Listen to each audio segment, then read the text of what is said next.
I have no clue about what I want to do with my life. I have no interest because I saw every subject as a study, as work, and I excelled at every subject just for the purpose of excelling and not learning. And quite frankly, I'm very scared. John Taylor Gatto, a retired school teacher and activist critical of compulsory schooling, asserts, "We could encourage the best qualities of youthfulness, curiosity, adventure, resilience, the capacity for surprising insight simply by being more flexible about time, texts, and tests, by introducing kids into truly competent adults, and by giving each student what autonomy he or she needs in order to take a risk every now and then." But we don't do that. Between these cinder block walls, we are all expected to be the same. We are trained to ace every standardized test, and those who deviate and see light through a different lens are worthless to the scheme of public education, and therefore viewed with contempt. H.L. Mencken wrote in the American Mercury for April 1924 that the aim of public education is not to fill the young of the species with knowledge and awaken their intelligence. Nothing could be further from the truth. The aim is simply to reduce as many individuals as possible to the same safe level, to breed and train a standardized citizenry, to put down dissent and originality. That is the aim in the United States. To illustrate this idea, doesn't it perturb you to learn about the idea of critical thinking? Is there really such a thing as uncritically thinking? To think is to process information in order to form an opinion. But if we are not critical when processing this information, are we really thinking? Or are we mindlessly accepting other opinions as truth? I must retrain myself and constantly remember how insane this ostensibly sane place really is. And now here I am in a world guided by fear, a world suppressing the uniqueness that lies inside each of us, a world where we can either acquiesce to the inhuman nonsense of corporatism and materialism or insist on change.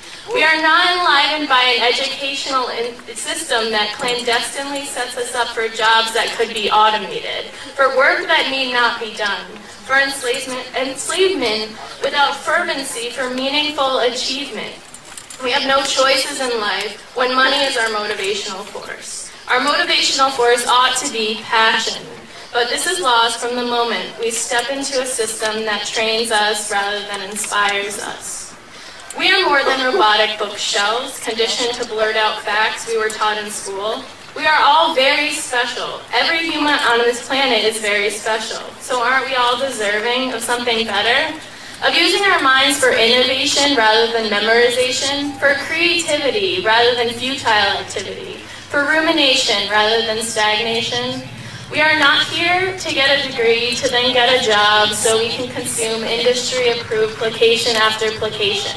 There is more and more still. The saddest part is that the majority of students don't have the opportunity to reflect as I did. The majority of students are put through the same brainwashing techniques in order to create a complacent labor force working in the interests of large corporations and secretive government. And worst of all, they are completely unaware of it. I will never be able to turn back these 18 years. I can't run away to another country with a different education system, perhaps meant to enlighten rather than condition. This part of my life is over, and I want to make sure that no other child will have his or her potential suppressed by powers meant to exploit. His or her potential suppressed by powers meant to exploit and control. Every country on earth at the moment is reforming public education. There are two reasons for it. The first of them is economic. People are trying to work out, how do we educate our children to take their place in the economies of the 21st century? How do we do that? Given that we can't anticipate what the economy will look like at the end of next week, as the recent turmoil is demonstrating. How do we do that? The second, though, is cultural. Every country on earth is trying to figure out, how do we educate our children so they have a sense of cultural identity and so that we can pass on the cultural genes of our communities while being part of the process of globalization. How do we square that circle? The problem is they're trying to meet the future by doing what they did in the past. And on the way, they're alienating millions of kids who don't see any purpose in going to school. When we went to school, we were kept there with a story, which was if you worked hard and did well, and got a college degree, you would have a job. Our kids don't believe that. And they're right not to, by the way. You're better having a degree than not, but it's not a guarantee anymore. And particularly not if the route to it marginalizes most of the things that you think are important about yourself. Some people say we have to raise standards as if this is a breakthrough. You know, like, really, yes, we should. Why would you lower them? You know, I mean, I haven't come across an argument that persuades me of lowering them. But raising them, of course we should raise them. The problem is that the current system of education was designed and conceived and structured for a different age. It was conceived in the intellectual culture of the Enlightenment and in the economic circumstances of the Industrial Revolution. Before the middle of the 19th century, there were no systems of public education. Not really. I mean, you could get educated by Jesuits, you know, if you had the money. But public education, paid for from taxation, compulsory to everybody and free at the point of delivery, that was a revolutionary idea.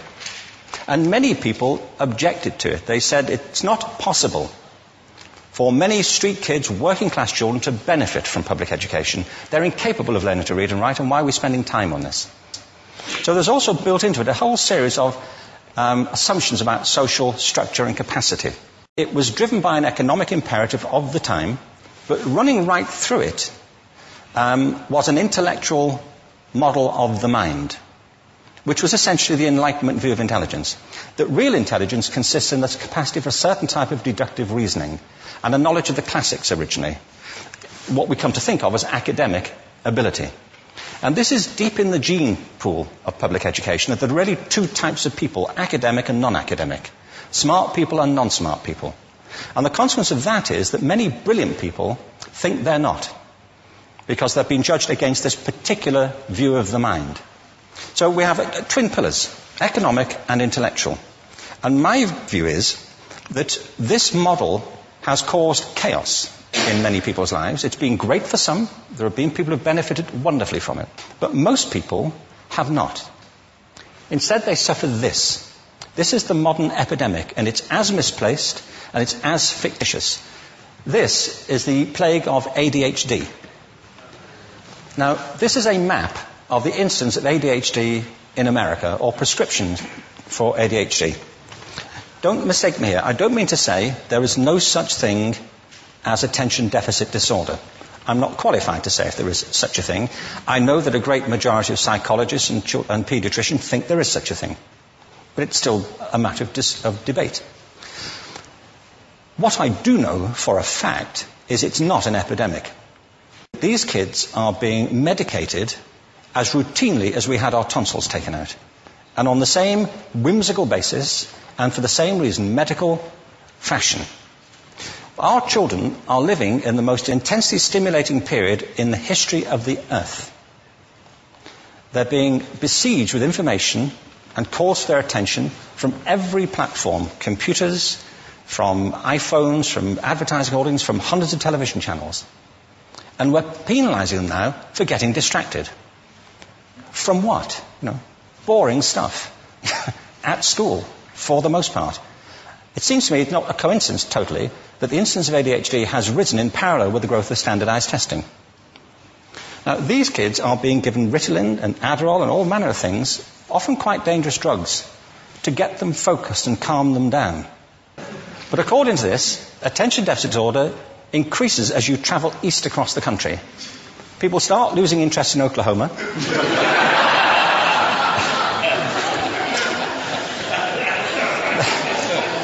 They can hardly think straight in Arkansas. And by the time they get to Washington, they've lost it completely. And there are separate reasons for that, I believe. It's a fictitious epidemic. If you think of it, the arts, and I don't say this exclusively of the arts, I think it's also true of science and of maths, but I say about the arts particularly because they are the victims of this mentality currently, particularly. The arts especially address the idea of aesthetic experience. An aesthetic experience is one in which your senses are operating at their peak, when you're present in the current moment, when you're resonating with the excitement of this thing that you're experiencing, when you are fully alive. An anesthetic is when you shut your senses off. and deaden yourself to what's happening. And a lot of these drugs are that. We're getting our children through education by anesthetizing them. And I think we should be doing the exact opposite. We shouldn't be putting them asleep. We should be waking them up to what they have inside of themselves. But the model we have is this. I believe we have a system of education that is modeled on the interests of industrialism and in the image of it. I'll give you a couple of examples. Schools are still pretty much organized on factory lines, ringing bells, separate facilities, specialized into separate subjects. We still educate children by batches. We put them through the system by age group. Why do we do that? Why is there this assumption that the most important thing kids have in common is how old they are? It's like the most important thing about them is their date of manufacture. You know what I mean? Well, I know kids who are much better than other kids at the same age in different disciplines, or at different times of the day, or better in smaller groups than in large groups, or sometimes they want to be on their own. If you're interested in the model of learning, you don't start from this production line mentality. It's essentially about conformity, and increasingly it's about that as you look at the growth of standardized testing and standardized curricula. And it's about standardization. I believe we've got to go in the exact opposite direction. That's what I mean about changing the paradigm. There was a great study done recently of divergent thinking. It was published a couple of years ago. Divergent thinking isn't the same thing as creativity. I define creativity as the process of having original ideas that have value. Divergent thinking isn't a synonym, but it's an essential capacity for creativity. It's the ability to see lots of possible answers to a question, lots of possible ways of interpreting a question, to think what Edward de Bono would probably call laterally, to think not just in linear or convergent ways, to see multiple answers, not one. So, there are tests for this. One kind of cod example would be people might be asked to say, how many uses can you think of for a paperclip? Well, those routine questions. Most people might come up with 10 or 15.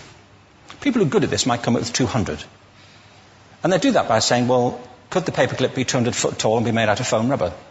Does it have to be a paperclip as we know it, Jim? Now, there are tests for this, and they gave them to 1,500 people. This is in a book called Breakpoint and Beyond.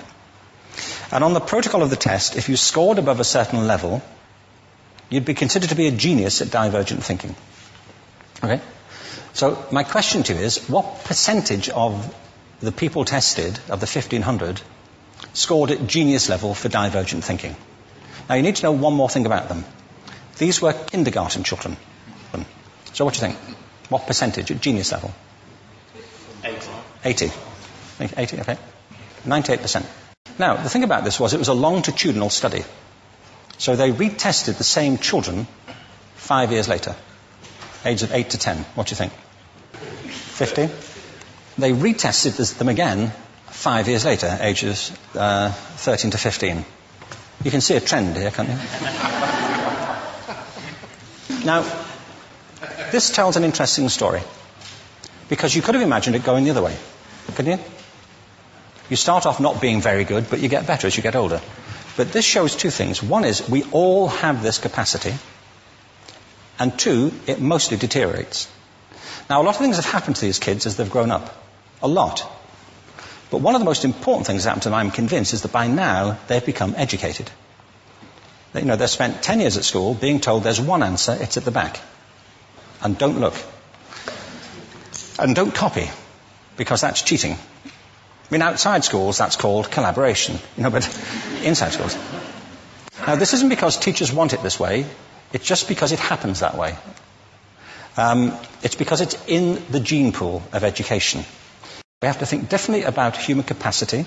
We have to get over this old conception of academic, non-academic, abstract, theoretical, vocational, and see it for what it is, a myth. Secondly, we have to recognize that most great learning happens in groups, that collaboration is the stuff of growth. If we atomize people and separate them and judge them separately, we form a kind of disjunction between them and their natural learning environment. And thirdly, it's crucially about the culture of our institutions, the habits of the institution and the habitats that they occupy.